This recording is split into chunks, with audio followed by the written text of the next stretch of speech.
What if the voice telling you to quit went silent forever? What if the struggle you're facing right now isn't a sign to stop, but a signal that you're about to break through? You weren't given this pain to break you. You were given it to build you. This moment you're in the pressure, the fatigue, the doubt.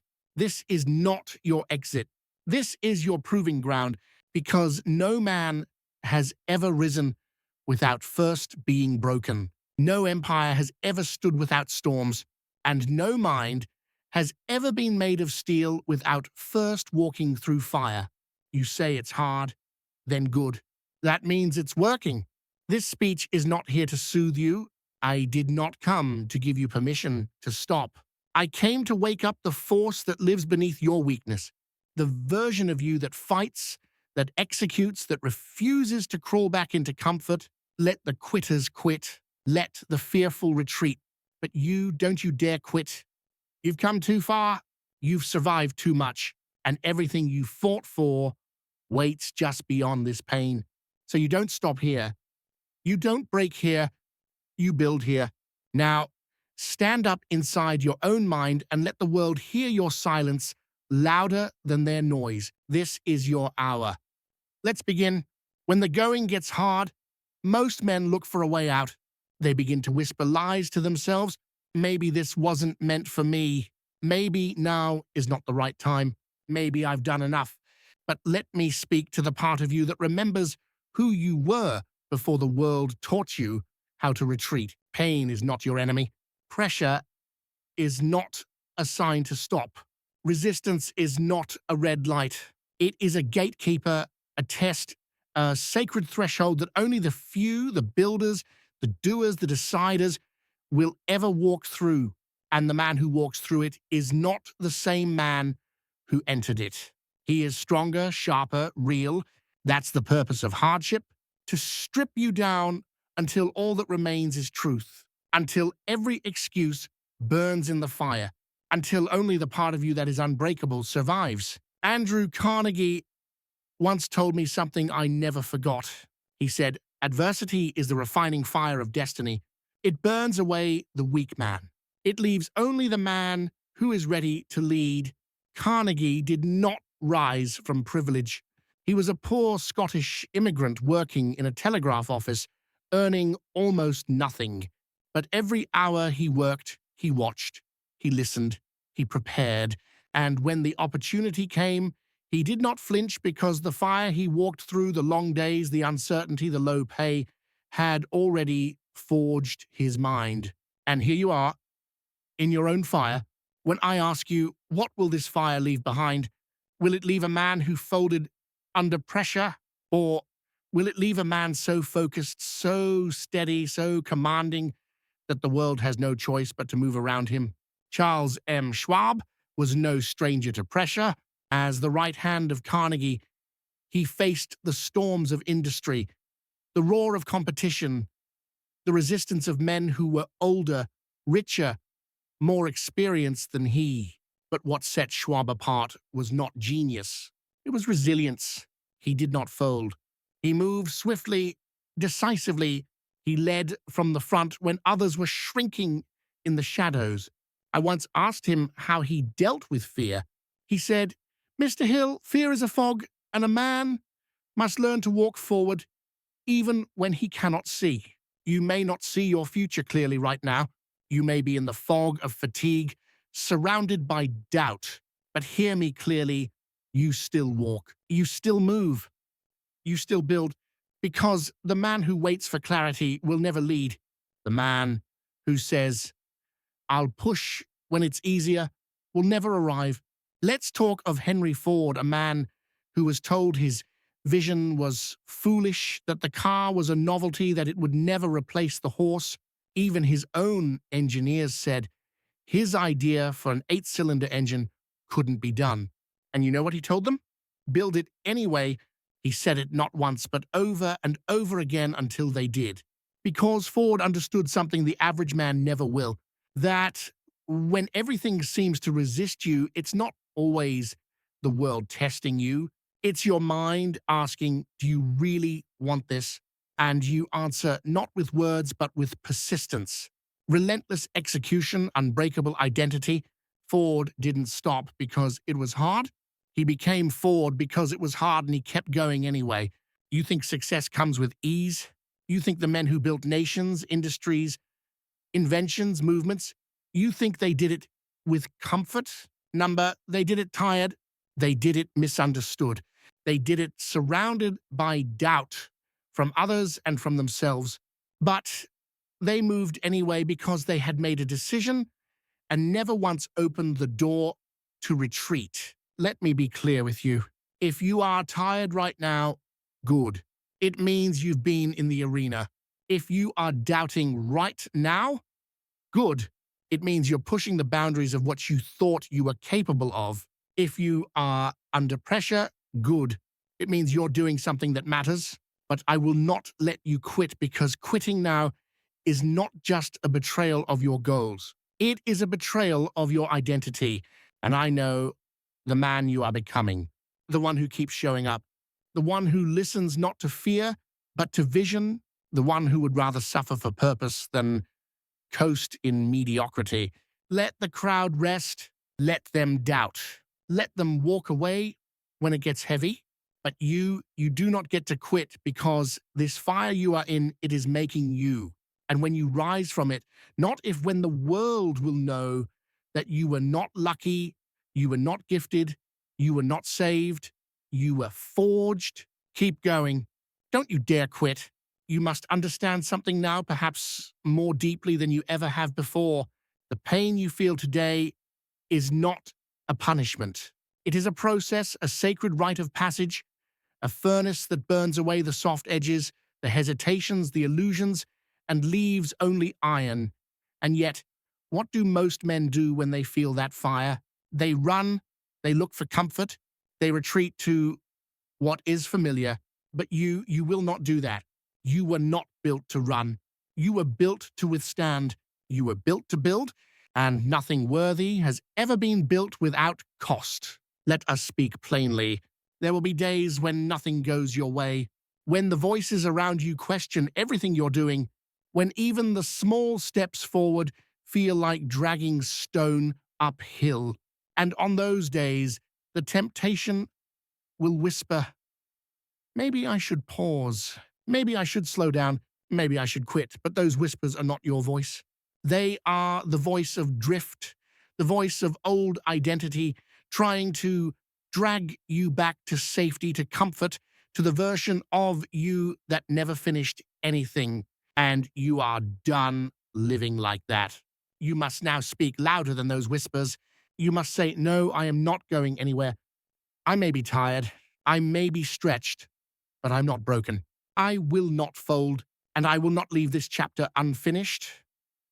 This is the moment when your identity changes, not with a celebration, but with a choice. The choice to continue, the choice to carry the weight, even when your legs shake, the choice to not back down. When Abraham Lincoln was leading a nation through war, he was not greeted with applause. He was attacked from every side, mocked, slandered, betrayed. His cabinet questioned him. The people doubted him. The war dragged on longer than anyone expected, and still he stood quiet, focused, unbending. He carried the burden of the nation, not because he was invincible, but because he had decided what must be done. He was not moved by noise. He was not swayed by fatigue. He was anchored to purpose, and that is what you must be now. Anchored. Anchored to your mission, anchored to your future, anchored to the man you said you would become.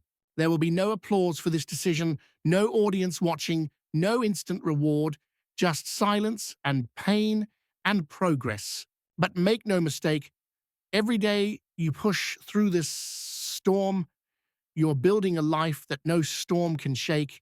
This is where you earn the crown. Not when it's easy, not when you feel good, but now when it's hard, when it's heavy, when every part of you wants to stop and you don't. The man who continues when he could quit, he becomes undeniable. And here is what the world won't tell you. Most people give up just before the moment that would have changed everything. They were one conversation away, one client away, one new habit away, one more rep, one more call, one more sunrise of discipline, and they let it go because the going got hard. Let this burn into your mind. You are not most people. You are not average. You do not operate on feelings. You do not follow ease. You follow purpose. You follow vision. You follow a code. And that code is carved into your spirit with words like relentless, resilient, ruthless. And that code does not include quitting. When Thomas Edison was working on the electric light, he failed thousands of times. He watched his materials explode. He watched people call him a fool. He watched his own team question the mission. But do you know what he never did? He never doubted the result. He had already decided what the end would be, and every failure was simply another confirmation of progress. That is how you must now view this moment in your life. It is not a defeat. It is not a wall. It is a passage. And you are walking through it, head up, eyes forward, heart full of decision. You do not stop when it's hard. You become harder. You do not retreat from resistance. You rise through it. You do not ask, will I make it? You say, watch me build this until there's no doubt left. And if no one claps, you keep going. If no one sees the work, you keep going. If no one believes in you, you believe. You execute. You finish. Because the fire you are in right now is temporary, but the strength it will leave in you, that will last forever. Keep going. And don't you dare quit. There will come a day when all this pressure, this pain, this fatigue, this loneliness will make sense. A day when the weight you carried becomes the strength you wear. When the silence you endured becomes the stillness in your soul. When the work you did in the dark becomes the light that others follow. But that day only comes to the man who refuses to lay down. It does not come to the clever. It does not come to the entitled. It comes to the one who kept going when there was no visible reward, who built when no one believed, who didn't ask, how long will this take, but simply said, as long as it takes. Let us speak again of a man I studied more than any other, Andrew Carnegie.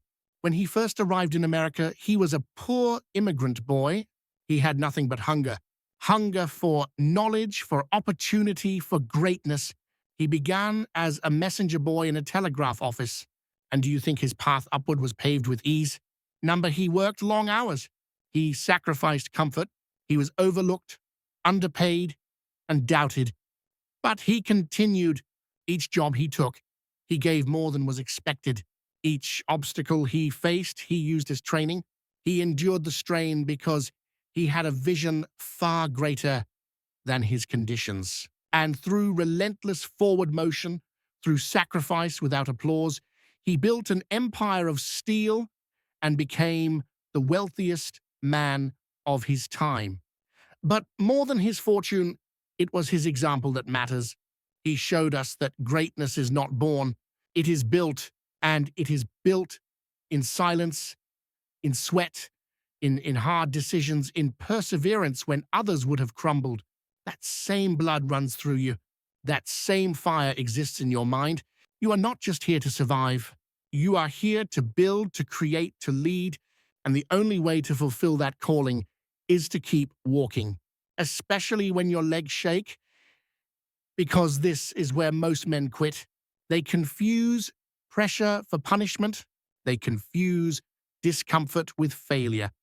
They think hard means wrong, but nothing could be further from the truth.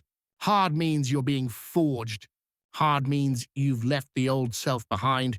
Hard means you're in the middle of the mountain and the peak is closer than you think. Let me remind you of Charles M. Schwab, who rose from a humble clerk to the president of U.S. Steel under Andrew Carnegie. Schwab was not the most brilliant man in the room, but He had one trait that made him invaluable. He never stopped producing. When others were paralyzed by doubt or waiting for perfect plans, Schwab moved. He acted, he led, and in times of chaos, he built. That's what makes a man irreplaceable. That's what makes a man immortal in the memory of history. Not how clever he was, not how smooth his path, but how he carried the burden without breaking. And you too will become that man if you refuse to let pressure become an excuse. Let me tell you now with absolute certainty that this storm will pass, this chapter will close, this weight will lift. But when it does, the real question will be, who did you become because of it? Did you fold? Did you wait? Did you whimper and wish for better days? Or did you rise? Did you decide that this would be the moment that made you unshakable? Say this with me now and say it like a man who means it. I do not shrink under pressure. I am shaped by it. I do not run from pain. I rise through it. When the going gets hard, I go harder. These are not just words. They are your weapons. Use them. Use them in the morning when the weight returns. Or Matty, use them at night when doubt creeps in. Use them when the old voice says, this is too much. Because that voice is not your future. It is your past begging you to come back. But you've already left that man behind. And what stands ahead if you stay the course is a life so solid, so grounded, so unbreakable that even fear itself will not dare knock again. Keep walking and don't slow down and don't second guess and don't you dare quit. Not now, not ever. There comes a point on the path of every builder when the world goes quiet, the applause stops. The results don't come. The progress slows to a crawl, and in that silence, a question echoes so loudly it drowns out everything else. Is this still worth it? This is the test that separates men who dabble from men who dominate. Because everyone begins with fire, everyone begins with a goal, but only a few continue when the results disappear and the struggle multiplies. It is here in the dark middle, in the days when momentum vanishes, that you are either forged or forgotten. Let me tell you something few will say plainly. The pain you're feeling is not a sign to quit. It is the sign you are finally in the process of becoming. Not the version of you that begins things, but the version that finishes them. Not the man who makes plans, but the man who executes through resistance. When Thomas Edison was deep into his work on the electric light, he had already faced over 5,000 failures. The money was running dry. The media mocked him. His own workers questioned whether the idea would ever work. But Edison, he refused to give up the idea because the results hadn't arrived yet. Instead, he made the results inevitable by refusing to stop. When asked by a young reporter if he ever considered giving up, he said, "Young man, I have not failed. I've just found 5,000 ways that won't work." Understand what that means. He had already decided the outcome. He didn't need to see it. He chose it. That is what men of destiny do. They commit so deeply that reality has no choice but to align. And I tell you now, you must do the same. Stop asking whether you're on the right path just because it hurts. The right path hurts the most at first. It cuts away your weakness. It reveals your doubt. It drags every excuse into the light and dares you to keep going anyway. Henry Ford was not celebrated when he decided to create a vehicle for the common man. He was laughed at, attacked. Even his most trusted engineers said the project was impossible. But Ford, he did not seek their approval. He already saw the assembly line in his mind. He already felt the product in the hands of the people. And so, when they told him it couldn't be done, he told them simply, build it anyway. That is power. That is clarity. And that is the standard you must hold yourself to. Now, this moment you're in, this pressure, this doubt, is the gate to everything you said you wanted. But most men never pass through it. They turn back. They tell themselves they'll try again when it's easier. They lie to themselves with phrases like, "It's just not the right time," or "Maybe this isn't meant for me." Number, it is meant for you, but only if you finish what you started, because dreams do not belong to the man who plans them. They belong to the man who suffers for them, who builds them when it's boring, who walks through the storm when the wind screams at him to turn back. Let me tell you what I learned from Charles M. Schwab, one of the greatest executives of the industrial age. He once told me, "Mr. Hill, the men who run when things get hard don't realize they were 10 FT from the gold." And it's true. I watched it happen again and again. Men who were one decision away, one day away, one act of discipline away from the breakthrough quit. And it wasn't because they lacked ability. It was because they lacked endurance. So I say to you now, endure. Endure the silence. Endure the pressure. Endure the unseen hours. Because those who continue when it's hard are the only ones who deserve the reward when it arrives. Repeat after me and say it like you mean it. I do not pause when it gets hard. I lean in. I do not seek escape. I seek mastery. Pain is not a reason to quit. It is proof that I am being rebuilt. Let these words live in your chest. Let them anchor you when the path grows cold. Let them become your rhythm, a rhythm that fear cannot disrupt.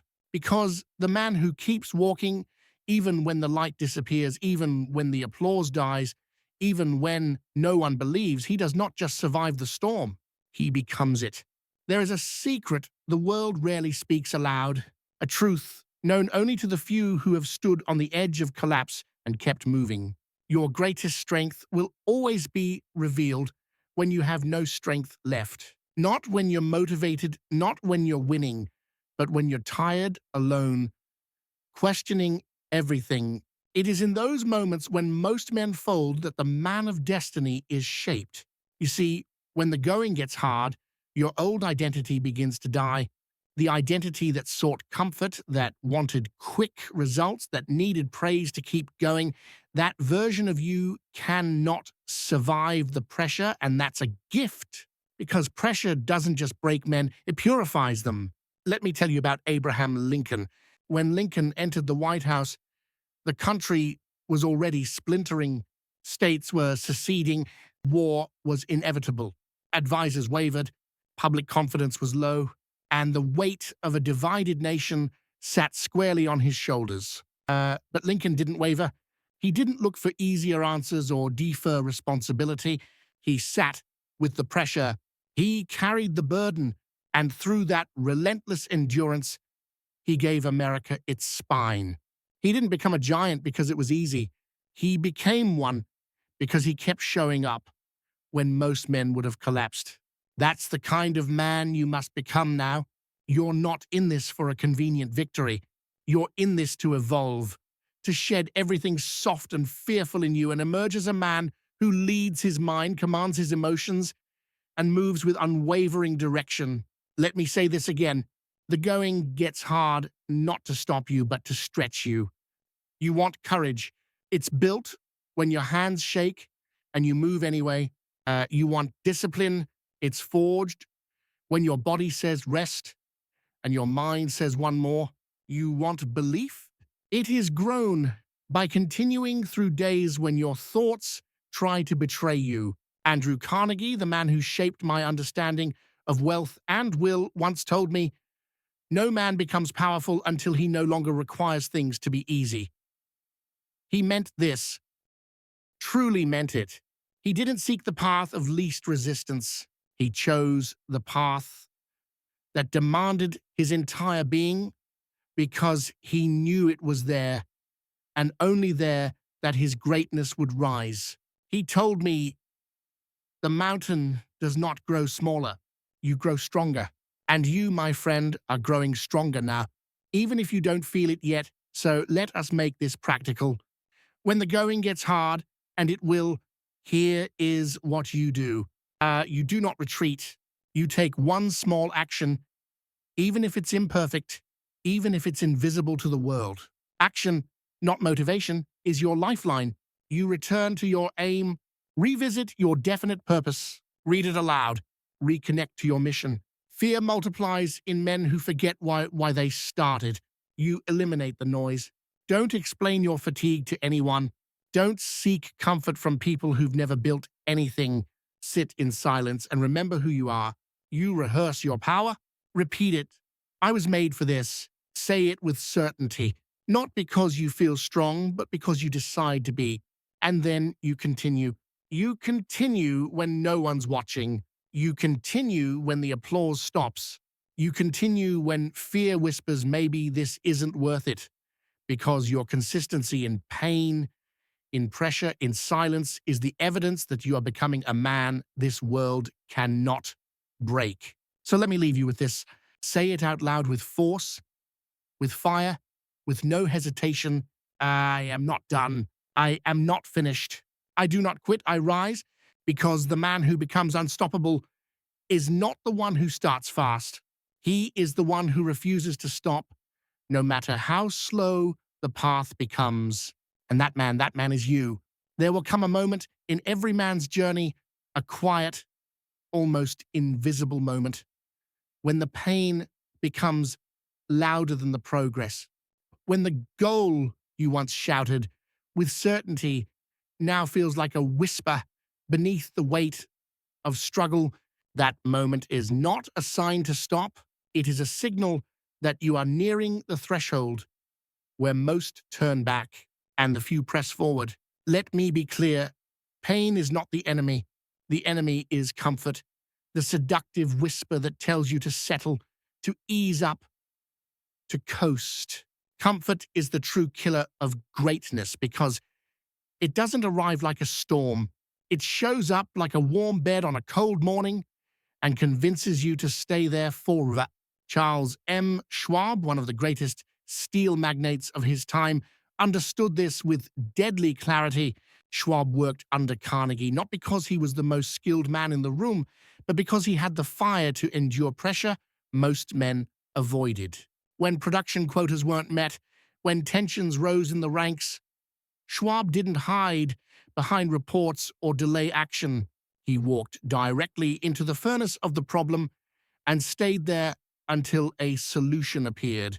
Why? Because he didn't seek comfort.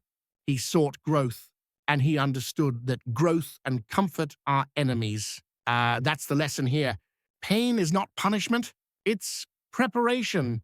It means you are no longer living on the level of the man you used to be.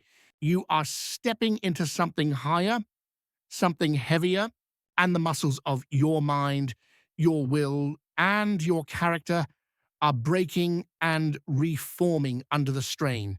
That's not failure, that's formation. And here's what the average man misses. When the pain increases, they slow down, they justify quitting, they say things like, maybe this isn't meant to be. But the very few who rise, they take pain as the confirmation that their growth has begun. Let me tell you about Thomas Edison. Edison was not born into brilliance. He was not the most naturally gifted thinker, but he had something rare: tolerance for discomfort. 10,000 times he failed to produce a working light bulb. 10,000 times, not 10, not 100, 10,000. Now imagine that. Imagine the mental pressure, the financial stress, the public ridicule, the internal doubt, and still he moved forward. When asked why he didn't give up, he said something the weak-minded couldn't understand. I haven't failed. I've just found 10,000 ways that won't work.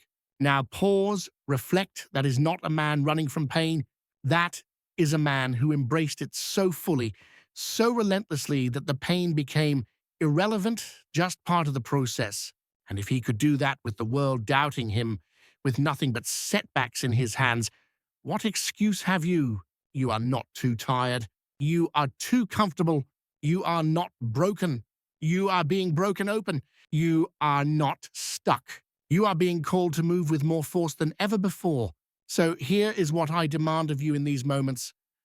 When the going gets hard, do not soften. Do not retreat into logic. Do not disguise your fear as taking a break. Lean in. Lean in so far that fear loses its footing. Lean in so hard that comfort can no longer hold you. Because the man who presses forward while in pain becomes the man who cannot be stopped when strength returns. Say this now with your chest. Pain does not weaken me, it sharpens me. Comfort is not my goal. Growth is. When it gets hard, I go harder. This is the turning point. Not in your work, not in your environment, in your identity. Because from this point forward, pain will no longer be your reason to stop. It will be your reason to rise. Shall we continue? If you were to look at the man you admire, the one whose resolve never shakes, whose decisions are final, whose movements feel inevitable, you might think he was born that way. But you would be wrong. He was not born unbreakable. He became unbreakable through one thing. Repetition, not talent, not luck, not even brilliance. Repetition. Let me tell you something most men will never grasp. Your identity, that voice in your head that tells you who you are, is not permanent. It is a pattern, and patterns can be rewritten, rebuilt, reinforced if you do it long enough, if you speak it with enough emotion, if you act on it with enough consistency. The old self falls away and a new one is born. This is not inspiration. This is engineering. Let us return to Henry Ford, a man who had little formal education, few early advantages, and no immediate success. But Ford repeated one thing more than anything else. Belief. He said, whether you think you can or think you can't, you're right. That was not a clever quote for a poster. That was the bedrock of his being. He did not repeat limitations. He repeated possibility. He did not rehearse failure. He rehearsed certainty. And in doing so, over and over, day after day, he trained his mind to ignore doubt until doubt no longer recognized him. The question is, what have you been rehearsing? Have you been rehearsing hesitation, replaying failure, repeating thoughts that belong to someone weaker than the man you are becoming? Because repetition is not just what you do, it's who you become. And every time you repeat weakness, you reinforce it. Every time you repeat doubt, you build a mind that sees through the lens of fear. But every time you repeat strength, even if it doesn't feel real yet, you begin to install a new identity, one that does not flinch, one that does not fold. Thomas Edison knew this. His laboratories were not just places of invention, they were temples of repetition. He didn't succeed by inspiration. He succeeded by consistency. Each failure was not a step back. It was a step forward because it was embedded in a larger pattern. Keep going no matter what. That is the mindset of mastery. So now I tell you, if you want to be unbreakable when life applies pressure, don't wait for motivation. Build discipline. Don't wait for courage. Repeat courage. Say it aloud. Not once, not twice, but every day. I do not hesitate. I do not fold. I act without delay. Write it. Speak it. Walk it until the identity you repeat becomes the only one you recognize. You must begin to schedule your identity, not your tasks, your identity. Each morning, you speak who you are becoming. Each evening, you confirm who you were that day. And in between, you act like it's already done. This is how men become bulletproof, not by luck, not by talk, by repetition. You do not become fearless by accident. You become fearless by choice, repeated until it becomes instinct. So I ask you again, who are you rehearsing? The old you who doubts, who pauses, who drifts, or the new you who speaks with clarity, acts with force, and refuses to go backward? Choose and then repeat it relentlessly. Say it now with certainty. Every day I repeat strength. Every day I install discipline. Every day I become a man who cannot be broken. This is not philosophy. This is your blueprint. Print it into your soul. Because the man who masters repetition masters himself, and the man who masters himself fears nothing. And let us continue. You say you want strength. You say you want power. You say you want to become the man who can't be shaken.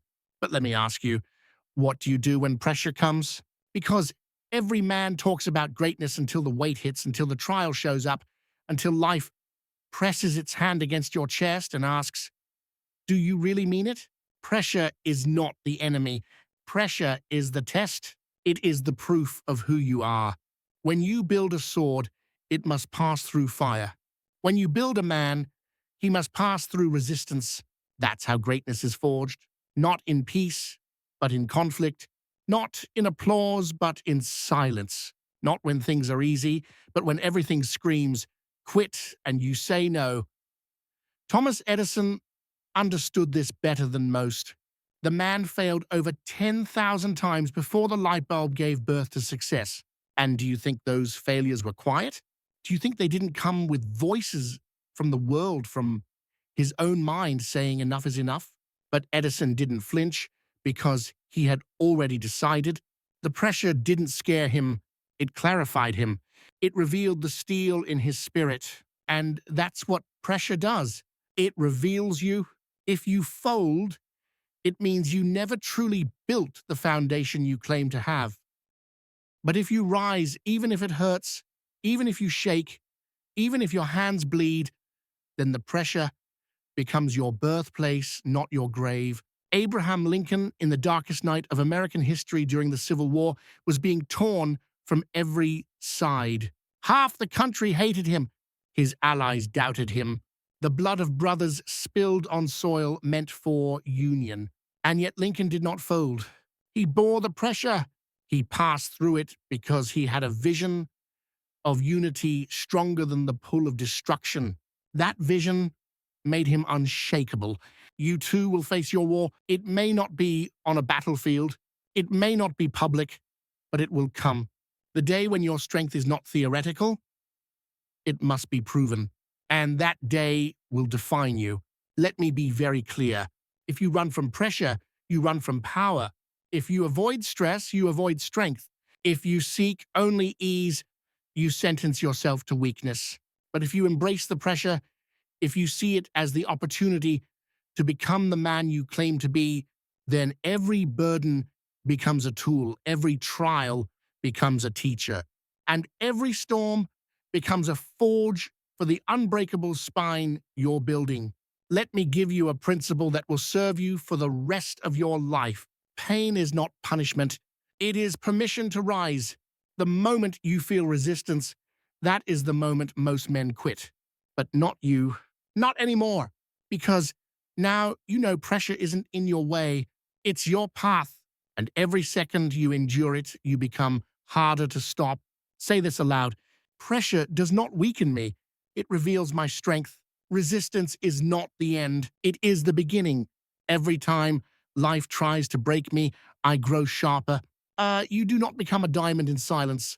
You become a diamond under the weight. And the only question is, will you endure long enough to emerge on the other side, like unshaken, unbroken, untouchable?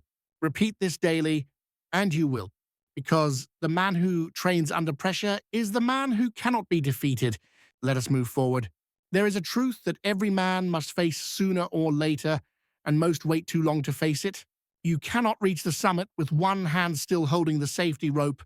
You cannot conquer your calling while keeping a door open to retreat. If you want to win, you must remove the option to lose, not in the world but in your own mind. Burn the bridge. The man who leaves an escape route never commits fully.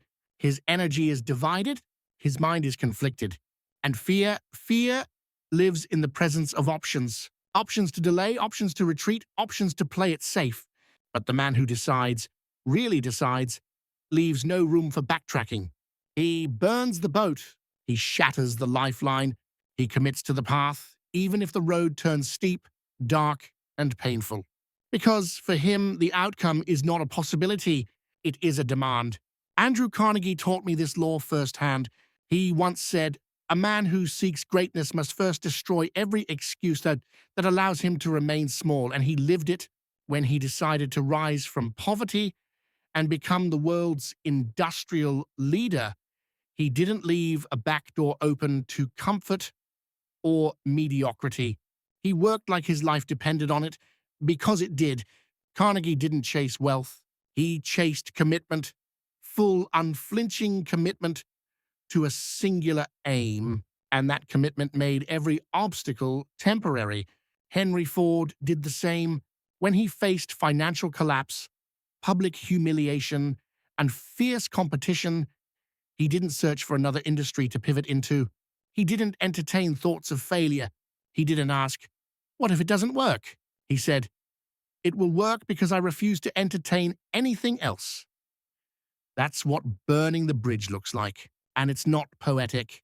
It's strategic. It's not emotional. It's essential, because so long as you can go back, you will. The moment pressure rises, the subconscious mind listens closely.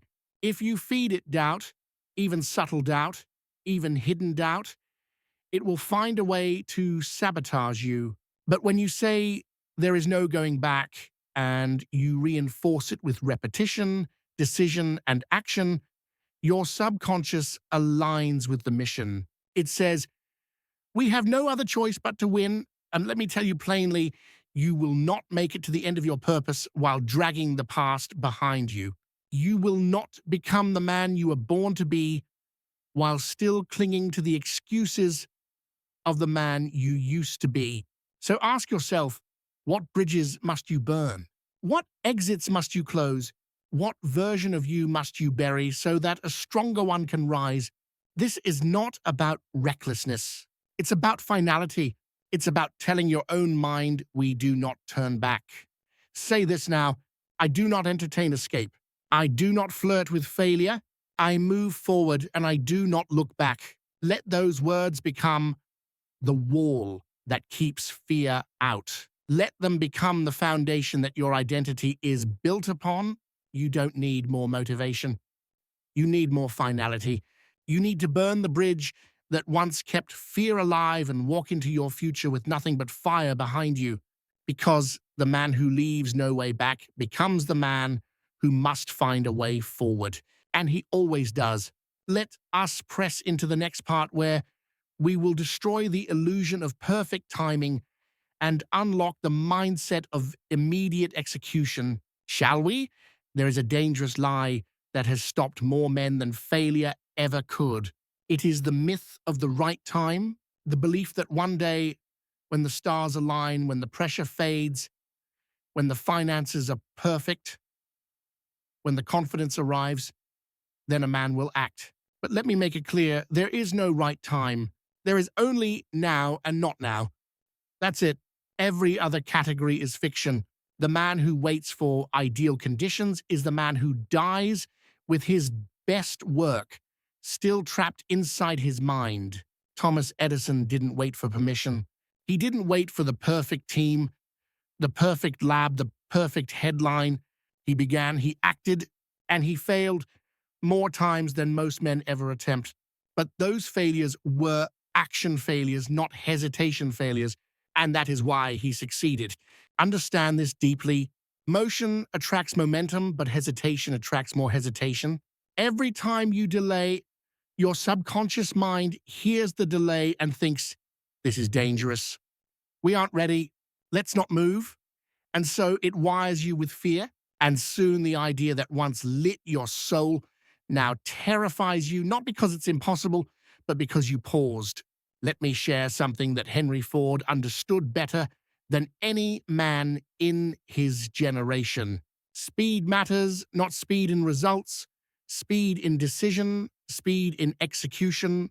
Ford once said, "You can't build a reputation on what you are going to do." Think about that. He didn't become one of the wealthiest men in the world by waiting for everyone to agree. He acted before they believed. He built before they clapped. He moved and forced the world to adjust. The most dangerous habit a man can form is hesitation, because it disguises itself as wisdom. It looks responsible. It feels intelligent. It sounds like just being cautious, but in truth, it's fear in a tuxedo. It's fear in disguise, and it robs men of their destiny by convincing them to wait. You must kill this belief now. The belief that tomorrow will be better. The belief that someday you'll be ready. Someday is the deathbed of dreams.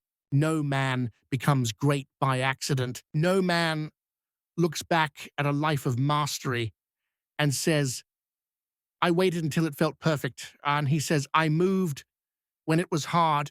I acted when I didn't feel ready. I trusted my decision more than my emotions. Abraham Lincoln did not wait for peace before taking action. He made war with injustice. He made bold declarations in times of division. He did not ask the nation to calm down first. He stepped into the storm because the mission mattered more than the moment. And that's what you must do. You must begin before you feel ready. You must move even when your hands tremble. You must trust your identity, not your feelings. Say this now, I do not wait to feel strong. I act and strength follows. I am not a man who waits. I am a man who moves. The time is now because I say it is. That is what the subconscious understands. Repeated commands with emotional conviction. You see, when you act before you feel ready, something amazing happens. Your nervous system catches up. Your confidence builds in the action. Your mind begins to obey your identity instead of your excuses. This is the law of power. Action rewires the man. You don't act because you feel ready, and you feel ready because you acted. So I challenge you, stop looking for the right time. It does not exist. The clock is your enemy. The calendar is a coward's tool when it is used to delay destiny. Your mission is waiting. Your next step is waiting and fear. Fear is hoping you'll think about it a little longer. Don't move now and let the world watch in confusion as you build without permission. There is a reason most men fail to finish what they begin. It is not because they lack skill, and it is not because they lack resources. It is because they lack command over the one thing that governs every decision, every action, every moment of courage or retreat. That thing is emotion. Let me speak to you with absolute clarity. The man who does not control his emotions will never control his destiny. Emotions are like weather patterns. They change, they shift, they come and go with no warning, no schedule, no guarantee. If your sense of direction depends on how you feel, you will be a slave to moods. You will act when happy, stall when tired, and fold when challenged. The truth is this: feelings are not facts. They are suggestions, whispers, temporary guests in the house of your mind. But most men treat them like kings, obeying every rise, every fall, every inner signal, as if emotion equals truth. It does not. Emotion is reactive. Purpose is proactive. Andrew Carnegie once told me, the man who learns to rule himself will soon rule many. He did not mean rule through force. He meant rule through example, through presence, through the ability to stand firm when others collapse. That begins with one skill, emotional mastery. Let me ask you, how often have you betrayed your future because of a temporary emotion? How many times have you given in to fear, to doubt, to anger, to fatigue, and chosen the easier path? The truth is, it's not the difficult days that define a man, it's who he becomes on those difficult days. When the pressure mounts, when the plan fails, when you wake up with a storm inside you, what do? Most men retreat. They justify, they delay. They say things like, no, not today. I'm not in the right headspace. I'll get back on track tomorrow. But here is the reality. Every time you give your emotions the final word, you weaken your identity.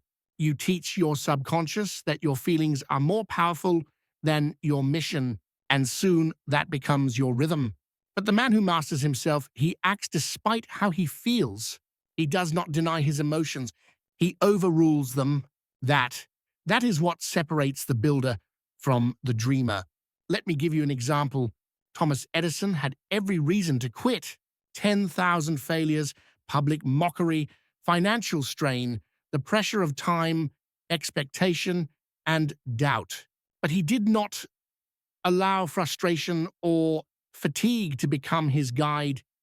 He acted anyway. And in that decision, he trained his nervous system, his subconscious mind, and his very soul to follow identity, not emotion. When asked how he endured such relentless failure, Edison replied, "I have not failed. I found 10,000 ways that won't work." Do you understand the strength behind those words? That is not just a clever saying, and it is a discipline of emotional command. Now, let me speak to you directly. There will be days when you don't want to continue, when your body aches, when your heart feels heavy, when the outcome is unclear and your mind is filled with doubt. And on those days, you must act anyway, because the man you are becoming, the real you, is not determined by how you feel.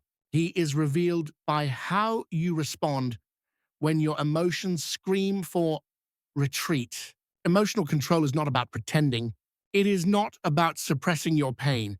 It is about overriding it. It is about being the captain of your ship when the sea is wild.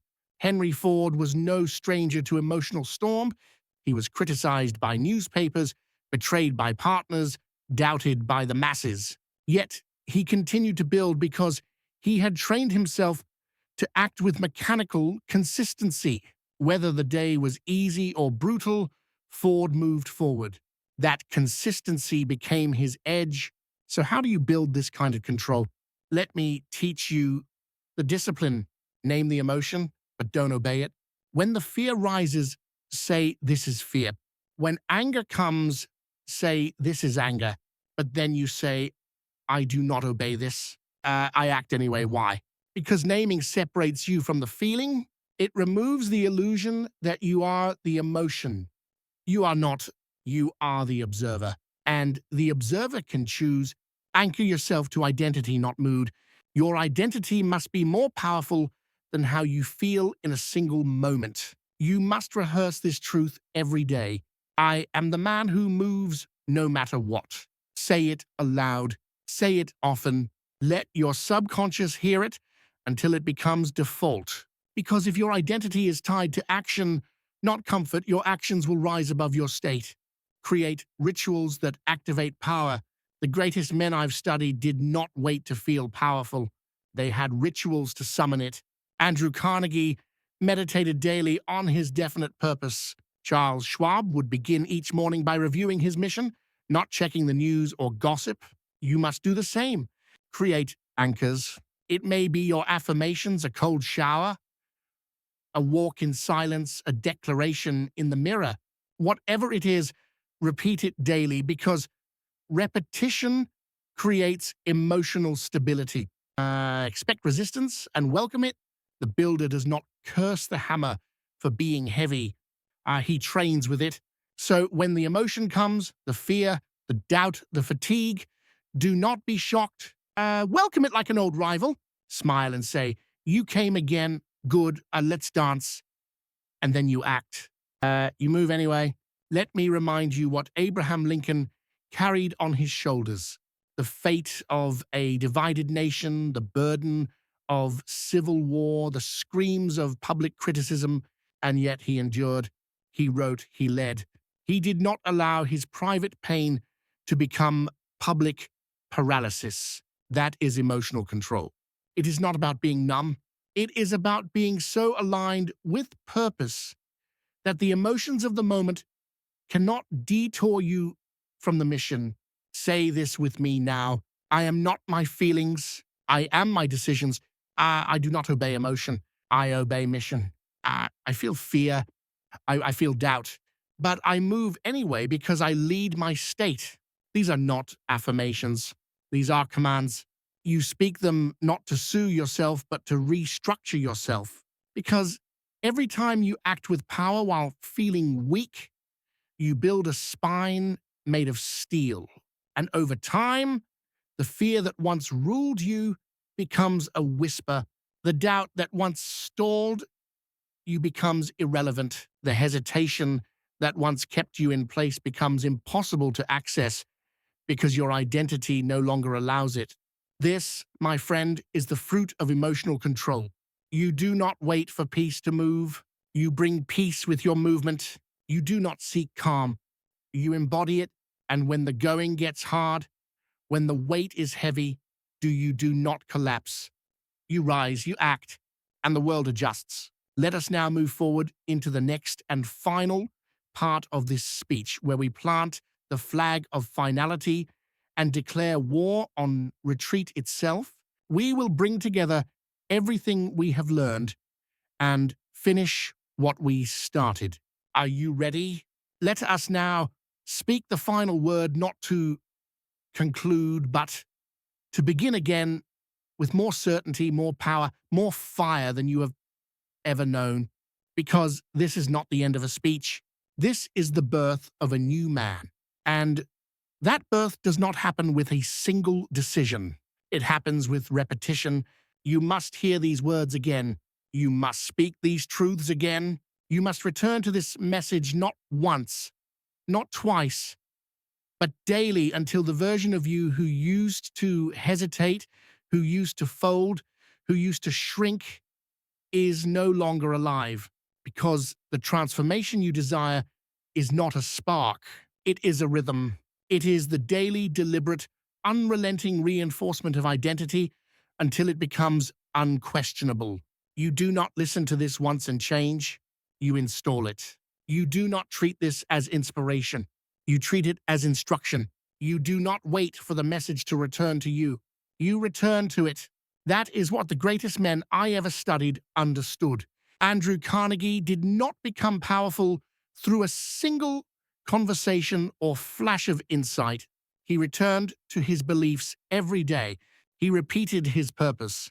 He fed his mind with the same truths again and again until there was no more room left for contradiction. He did not meditate once. He meditated forever. Henry Ford, too, knew the law when he said, whether you think you can or you think you can't, you're right. He wasn't being poetic. He was being precise. He was describing the science of belief by repetition. He installed the thought of success so deeply that the thoughts of doubt had no oxygen to live. You must do the same. This speech is not a message. It is a mirror, one you must return to until the reflection becomes who you are. You must rise every morning and hear it again. You must walk with it in your ears when the day feels heavy. You must close your eyes at night and rehearse the lines that call you to rise above the fear, the fatigue, the fleeting moods.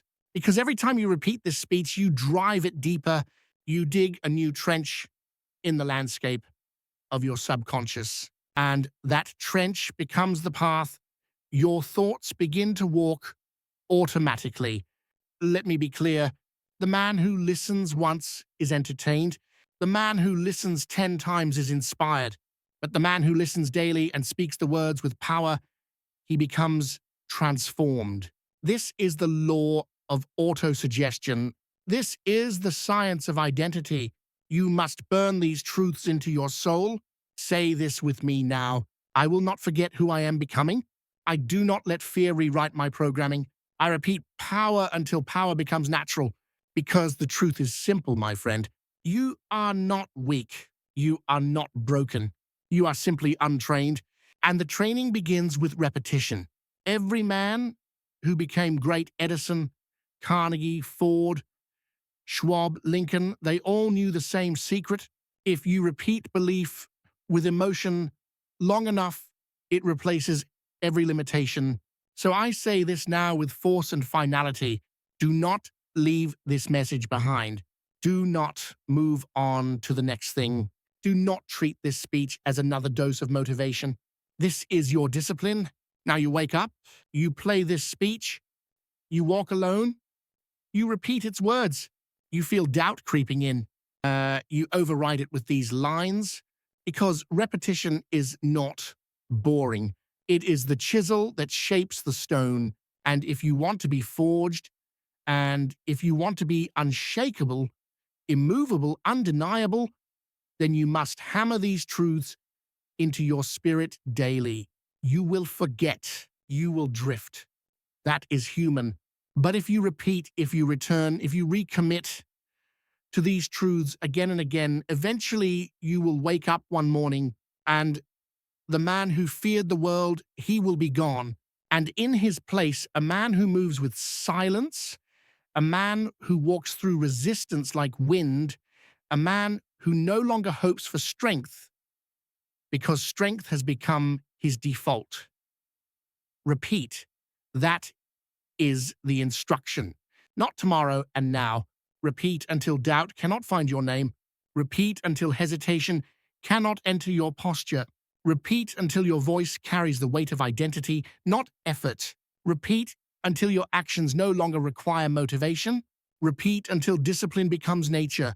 And when the going gets hard, as it will, you will not collapse. You will not cry out for help. You will not retreat into the past. You will stand not because you feel like it, but because you have trained for it. And when that moment comes, when you face the trial, you will not say, I don't know what to do. You will hear these words echo in your soul. You will hear this rhythm, this fire, this standard, and you will move because repetition built you for this. So say it one last time with the full power of your voice. I do not need to feel ready. I repeat readiness. I do not search for strength. I speak it. I do not listen once. I live this daily. This is your final word, your beginning, your new rhythm, your rebirth. And then now return to the start and begin again. Let it repeat.